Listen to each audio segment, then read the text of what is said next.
showdown with rebels, predicts the eye as they foreshadow the Prime Minister's cabinet meeting tomorrow. The Financial Times looks at attempts by the Bank of England and the Chancellor to calm markets as borrowing costs soar again, the paper tells us. Front of the Metro covers the beginning of a court case looking into the deaths of 7 babies. The Express also leading on that, as does the Daily Mirror. While the Sun also covers the first moments of this court case, as does the Times. And the Daily Star looks at pubs that are offering work packages for people struggling with the costs of working from home. WFP. Now, a reminder, by scanning the QR code you'll see on screen during the programme, you can check out the front pages of tomorrow's newspapers while you watch us. So let's return then to our guests, Pippa Creer and Anita Boateng. Welcome to both of you. Let's kick off with Ukraine, shall we? Makes the front page, for example, up the top there of the Financial Times, Anita. A horrific day, if you like, for Ukraine after what would presumably be predictable reprisals over the Kerch bridge attack. Absolutely, and that bridge was opened, to great fanfare in 2018. So it was a huge symbolic as well as logistical victory for Ukrainians, and it surprised no one. But the ferocity and severity of the retaliation from Russia has been extraordinary. We're talking about 80 missile attacks, 11 people dead, over 60 injured, and not sort of the targets that you might expect, so infrastructure targets, but in civilian centres in Kiev. This is really quite an astonishing and devastating moment for the Ukrainians. But I almost want to take this moment to go back to where we were in February when this all began. And it almost felt like it was going to be some sort of guerrilla war. And what we're seeing from the Ukrainians is organisation, is ruthlessness, is efficiency, and is these kinds of victories that means that inevitably, as is being reported on many of the front pages, they're asking for more anti-defence systems. They really want to continue to make progress and whisper it, but you can see a world in which the Ukrainians do not have to reach a negotiated settlement with Russia. And G7 leaders, we know, on Tuesday will hold a virtual meeting. Liz Truss, we are told, is expected to also call for a full meeting of NATO leaders, urging leaders to remain steadfast. And President Zelensky also attending that meeting, and he is, The Guardian tells us, desperately keen to get anti-aircraft systems in place. So this is the extra call to help, as you put it, combat Russian terrorist attacks. This word terrorism now being bandied about. Yes, and as well as this G7 virtual meeting which he's attending, there's also going to be a session of the United Nations General Assembly, which is probably happening, actually started as we speak, New York being a few hours behind us, and that is due to debate Russia's land grab in the east. So it's another opportunity in the east of Ukraine. It's another opportunity for this to be discussed. But Zelensky, as you rightly say, Anna, is very keen on asking for more anti-aircraft systems. He spoke to Joe Biden today about that, and the Americans have 2 systems which are being sent to Ukraine, but they'll take obviously a few weeks to get there. And if you want to understand why they're needed, today was a perfect example. It's sort of like a different phase now, either sort of retaliation, attack of the bridge, a different phase of the conflict, with President Putin suggesting that the targets for all military, energy and communications assets, but the images that we've seen on our screens all day quite clearly showing us that that's not the case. There is children's playground in a park was destroyed, the German consulate in Kyiv was bombed, and a civilian bridge, which was regularly used by families walking over it, busy at rush hour, was also attacked. So these are quite clearly civilian attacks, which is why Kyiv wants the West, wants the rest of the NATO and G7 nations to formally declare that Russia has embarked on terrorist acts. Estonia, I think, is currently changing its legislation to mark exactly that point. But all of these attacks today were obviously by virtue of missiles which have been fired. There's about 80, I gather, right across, not just in Kyiv, but also in Lviv in the west of the country, and Dnipro in the centre. And the single best way that Ukraine has of defending itself against these attacks is with anti-air defence capabilities, which they don't have enough of yet. So I think we'll expect President Zelensky asking for more of that sort of support tomorrow, and he will be expecting Western nations, which have obviously contributed militarily quite significantly so far. Britain's already said it's going to do at least £2 billion worth more of military equipment next year, military supplies. Specifically, he'll be asking for those sorts of systems in order to help defend civilians in Ukraine. Yes, and you're right, the UN General Assembly has already begun debating on whether to demand that Russia reverse course on annexing those 4 regions of Ukraine. The Daily Express, let's just look at that, has an interview by the look of it with the Foreign Secretary James Cleverly, who told the Express, "We will see this through to the end." He had held a call with his Ukrainian counterpart, Dmitry Kuleba, and Liz Truss also said the appalling attacks on civilian areas in Kyiv and elsewhere are a clear sign of Putin's desperation. The dramatic front page, or middle pages there rather, in the Express. But let's move on to Liz Truss, shall we? Anita, the Truss faces a showdown with rebels. Back into cabinet and more tomorrow and Wednesday. Facing what exactly, do you think? I sort of suspect this might be less dramatic than the Eyes front page suggests, because it's going to be pretty much, getting back to usual. So meeting the 1922 backbench committee, meeting cabinet. This is what you would expect after conference and getting back into the swing of things. But there is no denying that these are challenging times for the Prime Minister. We've had, the huge turmoil, I would say, in the markets following the mini budget, and the reversal over the 45p tax during party conference. And I think her speech was broadly commended and broadly very much welcomed, particularly in the hall, and there was significant support there. But this nevertheless remains a very challenging moment, and where she needs to ensure that the party is foursquare behind her in order to see her through the next few months. Well, the eye is indeed dramatic, suggesting that she would hold crunch meetings with groups of backbenchers to try to dampen the next wave of rebellion. Michael Gove tells the Eye he's determined to continue to speak out.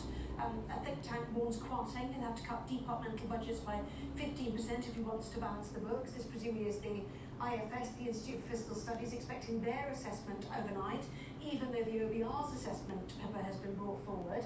As the FT tells us, borrowing costs have soared again. I mean, it's not that pretty for the Chancellor or the PM, is it? It's not, and I think what's worth remembering is that while last week we all sort of called the Conservative Party with some convulsions of febrile infighting, and it was quite astonishing some of the sort of public statements that cabinet members were making over various policy positions, a real breakdown of discipline right at the top of the party. Everybody was sort of saying, well, this is all in one place, all in Birmingham, and the minute we sort of get back to Westminster, things are going to calm down. Well, you know what?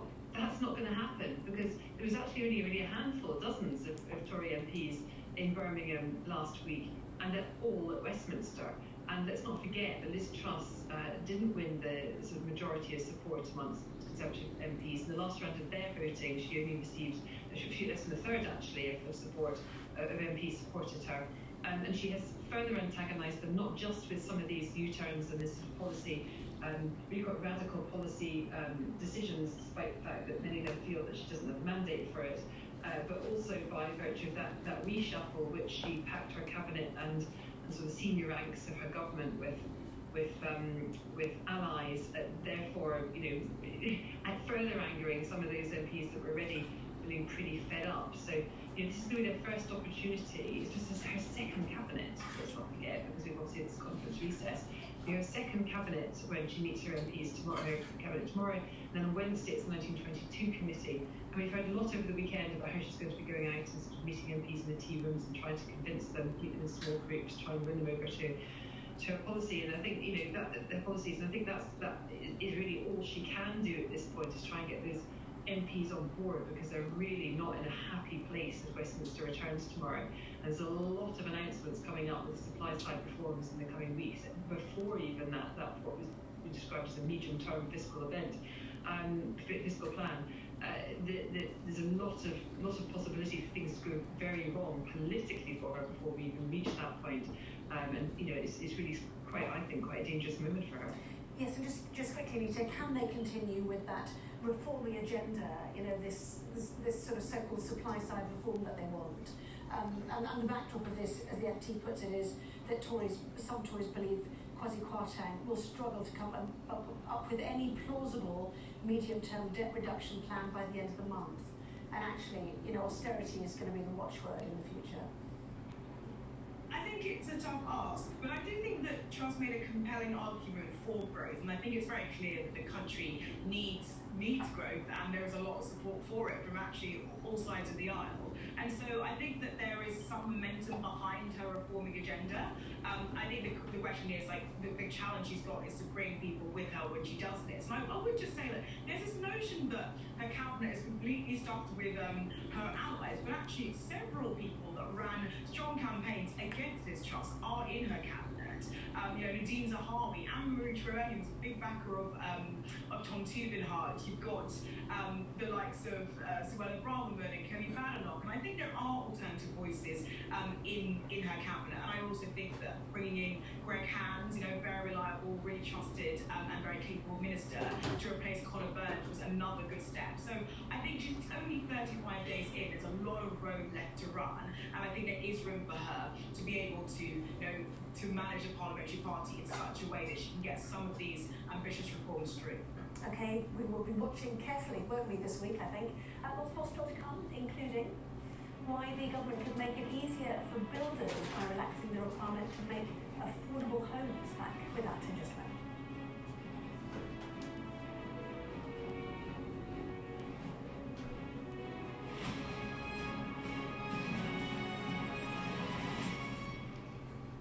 Well, welcome back. You're watching the press preview. With me once again, the political editor of The Guardian, Pippa Crerar, and the broadcaster and former Conservative Special Advisor, Anita Boateng. Welcome back to both of you.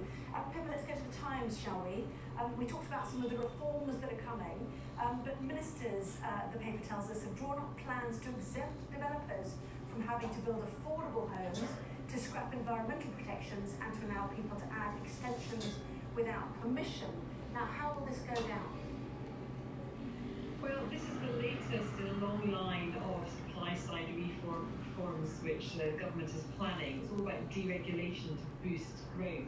And this, I don't think, will be any less controversial than some of the other proposals we've seen. Not least because planning, I think, is going to be one of the most difficult areas for them to get through Parliament with the legislation required. And despite Liz Truss's criticism of the anti-growth coalition, I think you'd have to think anybody who sort of sees how these things pan out at Westminster would recognise that some of her Tory backbenchers would have to be counted amongst that anti-growth coalition, because they tend to be extremely reticent to allow any sort of major planning reform. We've seen big rebellions on it in the past year. Major plans that Boris Johnson was planning had to be dropped, and I suspect that these won't be any different, not least because there's some quite controversial elements to it, according to the Times.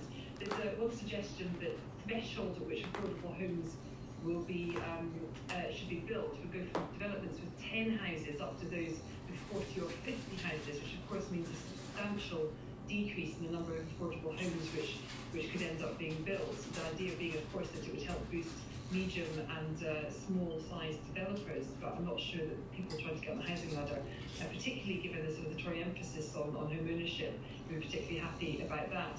And then another sort of particularly controversial one would be Michael Gove, when he was in Simon Clarke's job previously as Levelling Up secretary, bringing in a manifesto commitment which was to ban no-fault evictions. So when landlords decide, for whatever reason, maybe they want to put up the rent, or any other reason that they want to get rid of particular tenants, they don't have to give them any reason, they can just kick them out.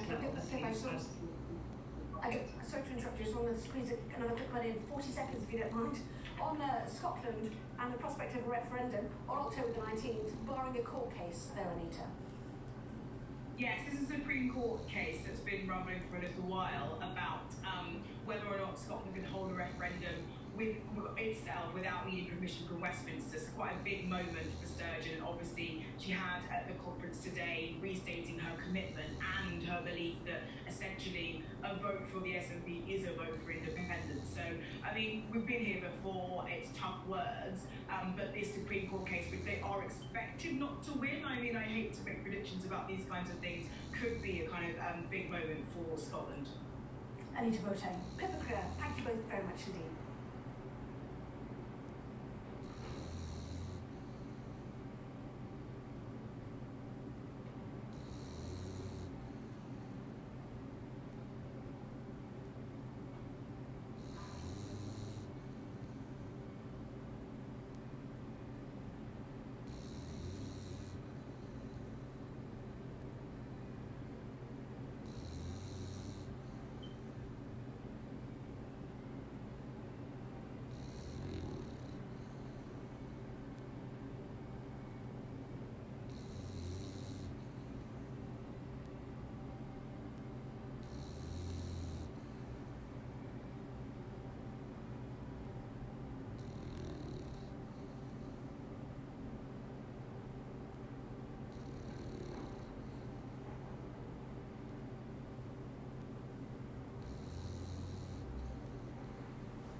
Really delighted to have with us on this rainy Monday evening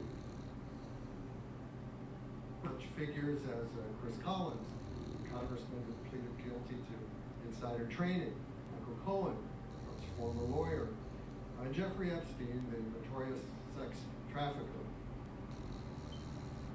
from the Department of Justice to help Trump's friends and punish Trump's enemies.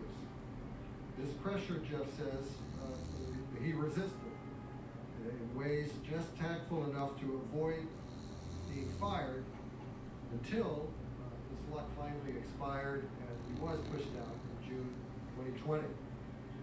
Jeff's book, as the Washington Post reviewer said, provides a cautionary tale about how political forces can undermine the quest for justice.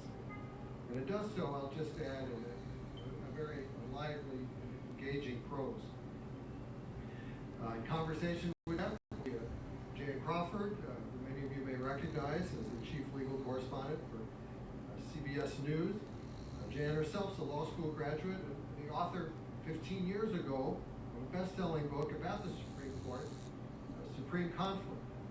So she also has lots of experience identifying what's new in our justice system and when it is. Ladies and gentlemen, please join me in welcoming Chairman Jane Crawford.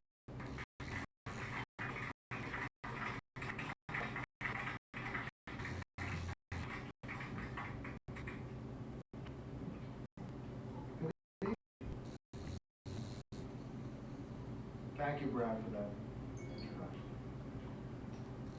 This is on, right? Good. Oh, sorry. Oh, boy. Not so easy to Thank bend you, anymore. such a gentleman.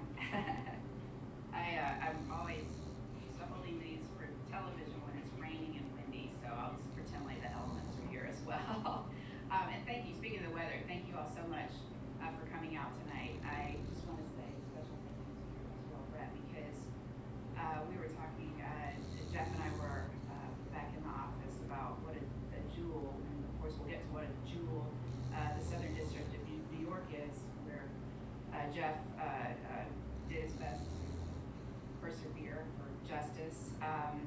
But this is such a jewel to have, not only in Washington, D.C., but it's a more rare thing to have a bookstore like this, and certainly in our neighborhood. We are so lucky. I wanted to say, as someone who obviously we all love books, and it's, thank you. So keep up the good fight. And that's going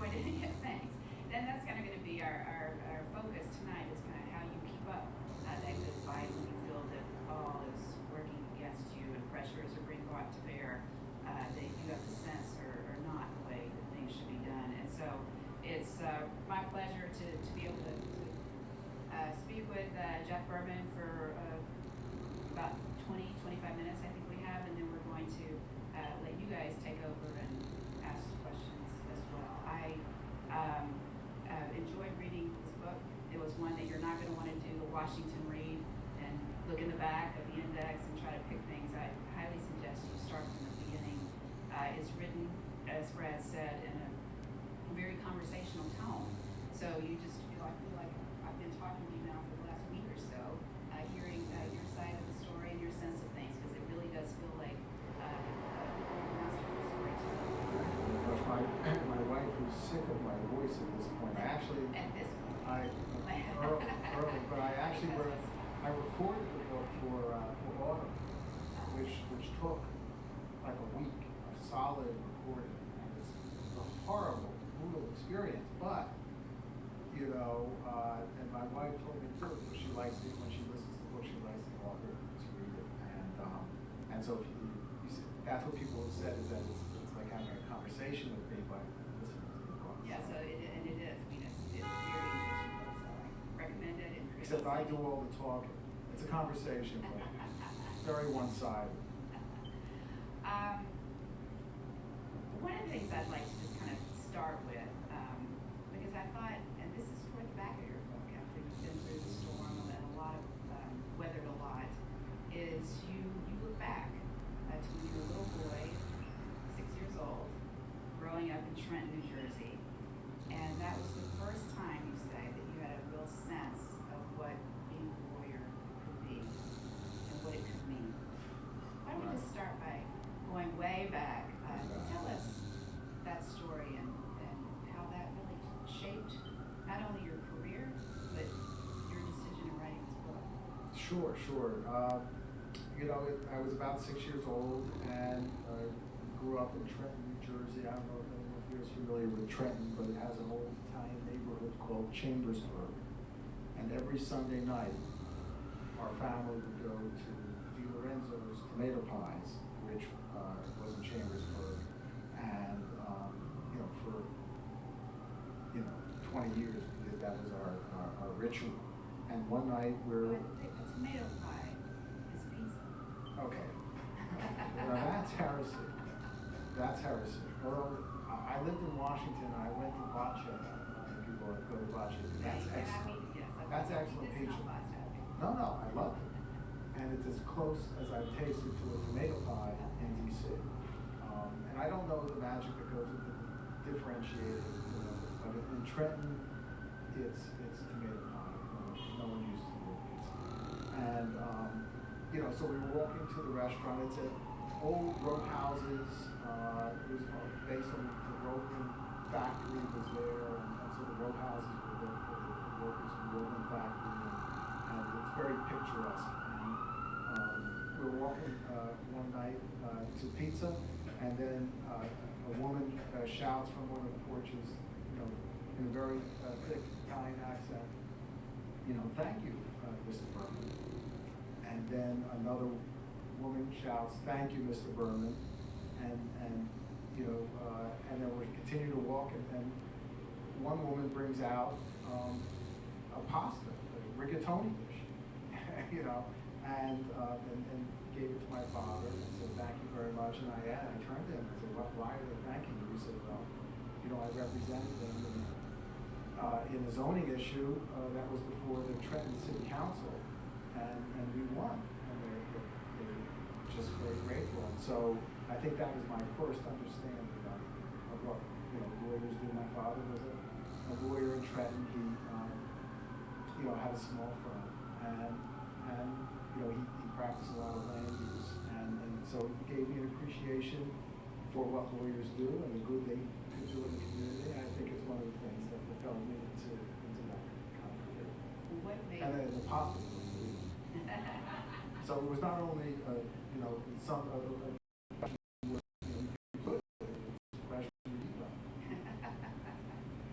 How did that influence your decision to be a lawyer? Obviously, it did. I mean, I saw, he was a person.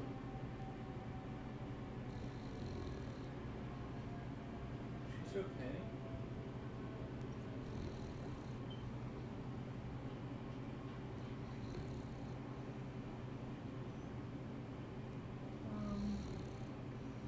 A little quiet.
practice of law with a sense of commitment, but also a sense of humor, and I respected that. And I think that's what propelled me into it. And I found that public service is the most rewarding aspect of being a lawyer. So I've been in and out of public service my entire career. And why the Southern District as an AUSA, as a prosecutor? Well, Before, of course. you know, I clerked right out of law school, and then my first job as a prosecutor was actually in Iran-Contra. That was under Lawrence Walsh, and I was a very young prosecutor.